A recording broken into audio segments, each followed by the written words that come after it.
factor in Buffalo. First quarter, Dominique, Damian Harris gets loose and takes it to the house. Yeah, they were pushing him around all day, and the safety comes down a little aggressively outside, give him the cutback lane, and he finishes. They would go for a 2-point conversion as well. They'd have an 8-0 lead. Then after a Patriot muffed punt, Bills in the red zone. How about the zip on this ball, Jeff? Laser. Looked like a 100-mile-an-hour fastball. Man, that is, and then it wind and that tight protection, that was a great job. So it's 8-7. What you are now seeing is the only pass that Mac Jones threw in the first half of this game. And it almost was turned over. That's Bill Belichick saying, we ain't doing that no more. 11-7 Patriots. Now fourth quarter, Bills trying to field goal. And now you see why there were not a lot of kicks last night. That's Tyler Bass. Over 2 minutes to go. It's 14-10 in favor of the Patriots. Josh Allen, look at him buying time. Look at the defense. Yeah, they did a great job of not giving him a run lane so he could run up in the teeth of the defense and force him to make a tough throw. And so out of the 2-minute warning, here's your last chance if you're the Bills.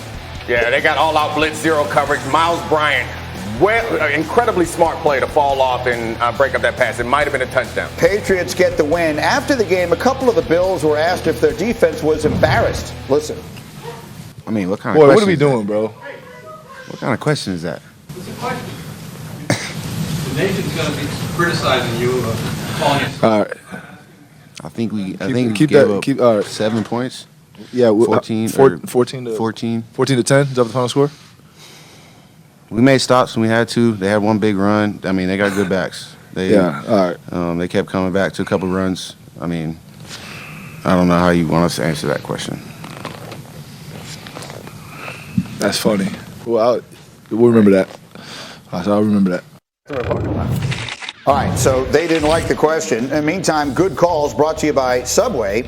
And in a game severely impacted by the weather, the Patriots clearly adapted to the elements. They rushed it 46 times and threw it 3. That's the fewest in any NFL game since 1974. And all that resulted in them averaging nearly a full yard per play more than the Bills, who threw it more than they ran it. So it was the weirdest game you could ever possibly imagine. And I want to go big picture when I can here, but I feel like at the beginning of this hour, there's still so much to get to from this game. And you see the question on the screen is who was the biggest threat to the Patriots? But Marcus, when we saw it, I'm trying to make up my mind how much of what we saw last night was just the weather. At the end of the day, I get it. They're a physical team, and Jeff is shaking his head at me. But they're never going to throw the ball 3 times in an NFL game if there aren't 40-mile-an-hour winds. Right, Marcus? What do we take away from last night about what it says about New England in the entire AFC? Okay, so let me paint this picture for you since everybody talking about the damn weather, okay? Coming to this game, the New England Patriots and Mac Jones were number 1 in play action. You know what that means? That's a team that can do anything they want to do. We can just go back to last week. Can they throw the football? Go watch the film. See, here's the difference between everybody else. Me, Foxy, and Jeff Saturday, we watch the tape.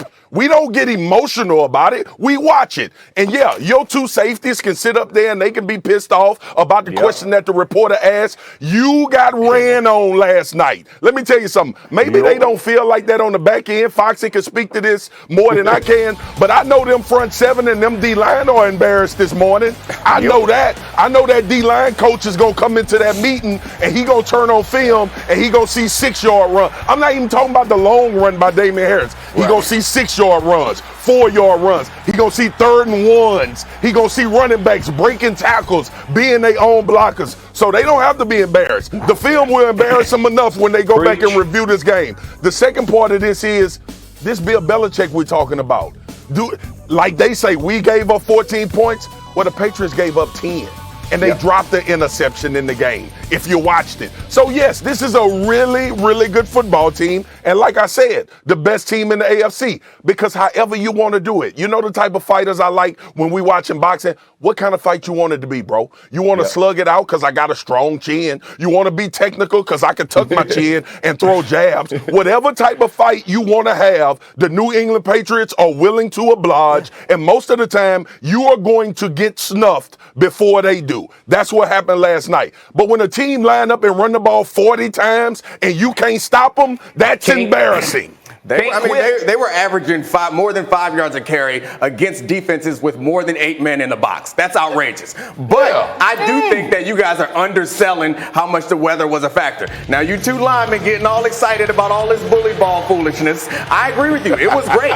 I like it too, because that was what they needed in those circumstances. But let's see if we're in a different situation where they are down by 14 points at halftime. That running ain't gonna work no more. So that's the question. I don't know if this game is different in different weather conditions. They were up 8-0 on the first drive, and they were putting the hammer down, bro. They are not scared. They are not scared to let people score. They are not giving up points. They play great run offense and great scoring defense. That's who they are. They are not afraid of this kind of. And let me just tell you who flew home first class last night.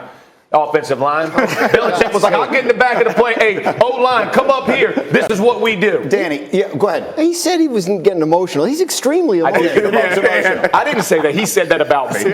We actually almost organically brought ourselves back to the original question we intended to ask, which is, so what team does beat them? If we look at the AFC, which right now very much feels like the junior varsity in the NFL when you look over at Green Bay and Tampa and Arizona, what is the team that does give this team problems that you can't just throw the ball 3 times against? I mean, it's very exciting. The Patriots are playing well, but it's not invincible, right? I mean, like, you could see the Chiefs getting hot and do it. Last week, the Tennessee Titans ran for 270 yards against them with backups. But turned the ball over 4 times. That's right. You play that game against New England and you pound the ball against them and you don't turn it over, then I think you're a threat to them. It can be done. It hasn't been, because they've been doing such a good job of taking the ball away, and they don't give it away. Who was Jeff pointing at? Yeah, you see how they put that horseshoe on the very bottom of the screen? Not even in yet. Don't lie to yourself. Number 1 in turnover ratio and points off of turnovers, Indianapolis Colts. They will run that ball at you. That's the second hottest team in the AFC, Indianapolis Colts. I say the Patriots aren't that good until I look at the rest of the AFC. Then I'm like, well, maybe it's the Pats or is their Pats conference to win, because there's nobody out there that's incredibly scary. But I do think that you and Spears are suffering from a combination of recency bias and confirmation bias at the same time. You want it to be smash mouth, smash mouth, smash mouth. So you saw it, and now you're like, oh, we just smashed the mouth, smash the smash. Ask Dallas Cowboys if they wish they could play smash mouth again. My breakfast is cold. Run the ball. Hey, Foxy, I don't 100%. I don't 100% disagree. I don't 100% disagree. Obviously, hopefully the Bills' offense would be better under better weather conditions. My issue is this, though. Say, bro, if you can't stop the run, that offense don't matter. I'm telling you right now, if you can't, because we saw the Indianapolis Colts do it to them as well. And let's not forget, I heard Monday Night Countdown, I heard Louis Riddick and them talk about it. Josh Allen has thrown 7 interceptions in the last 4 games. So it ain't like they came into this mug balling out of their mind either. So the Patriots have a bye, then they get the Colts, then they get the Bills again. We'll see what happens. But hold on, I have to upset Marcus now. Let's talk about the Cowboys. Dallas snapped a 2-game losing streak by beating the Saints on Thursday. They did it by intercepting Taysom Hill 4 times, their most picks in a game since 2010. That's where the Cowboys sit. Let's look around their division. Philadelphia, playing without Jalen Hurts, turning to Gardner Minshew, who just eviscerated the Jets 33-18. The Eagles are 12-0 all time against the Jets, but more importantly, the Eagles have won 3 out of 4. And then there's the Washington football team, improving its winning streak to 4 games with a late field goal from 48 yards out. FPI gives them a 40% chance at the playoffs right now. That will feel very different if they win this weekend. Dallas still in control of the division, but they are headed to Washington on Sunday for the first of 2 matchups that remain between these 2 teams. And so, to my favorite Cowboy, Mr. Spears, I ask the question, are we potentially seeing the beginning of what would be the biggest disappointment that the Cowboys have had in this quarter century of disappointment if the Washington football team knocks them off this weekend and all of a sudden that division gets away? Yeah, it would be a huge disappointment. I don't know about the biggest disappointment. Did you watch them last year?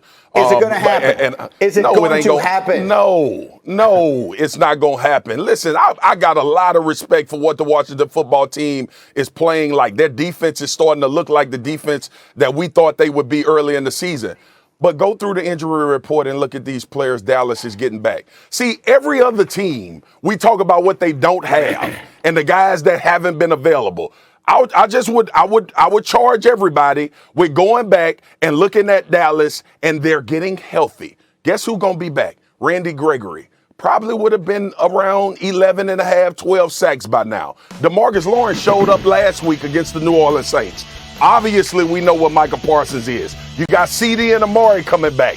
Does that make a difference? I think so. Tyron Smith, Lyle Collins, they all haven't been on the same offensive line for more than a 2-game stretch this particular season. So, yes, the Washington football team is a threat. They playing well. But the Dallas Cowboys are a better football team that's getting healthy. I'm not worried about the Washington football team. Do you want to hear a declarative statement? Do you want to hear a definitive statement? Do you want to hear it from the last person on the set you're expecting? Dan Graziano, what do you think of this game? I don't think the Washington football team has any chance to win this game.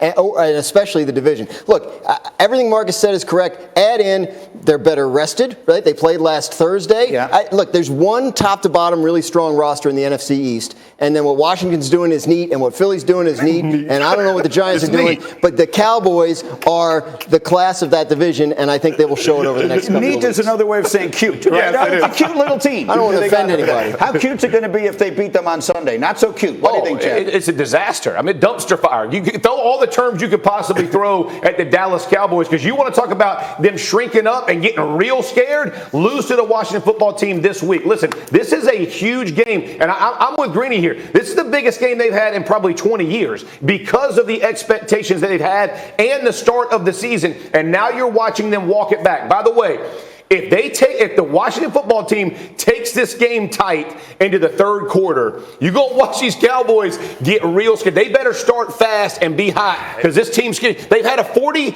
minute to 20 minute You know I love you. time of possession. I love you more than almost anybody at this network. All right. Help me out here. You coming with Monday Dan energy right now. They've had playoff games. It's not the biggest game. And even if they lose this game, they'll still be in the lead of the division with a chance to play Washington again. You're getting carried away. This is a team we were talking Super Bowl about. No, it's not actually. Yes, it is. No, it was a team we were talking a few weeks ago. Preseason, we're talking about Washington's going to win the division. The pendulum on the Dallas said Cowboys Washington was going to win the division? Foxy, thank you. Thank you. I'm glad I didn't have to say it. I'm glad I didn't have to say it, Foxy. Am I moving the Jeff thing down? I have some Peyton Manning making fun of Jeff Saturday. You want to move it down so we can give it plenty of time? We'll save it for. Trust me, you won't want to miss this week. Tell me, Bork, am I doing it here? What am I doing here? Do it here. Okay. Then let's do it here. Let's do it. Last night, what happened? Peyton Manning, watching how cold it was, talking about how his Colts offensive linemen handled the cold weather games. Listen. Offensive linemen are not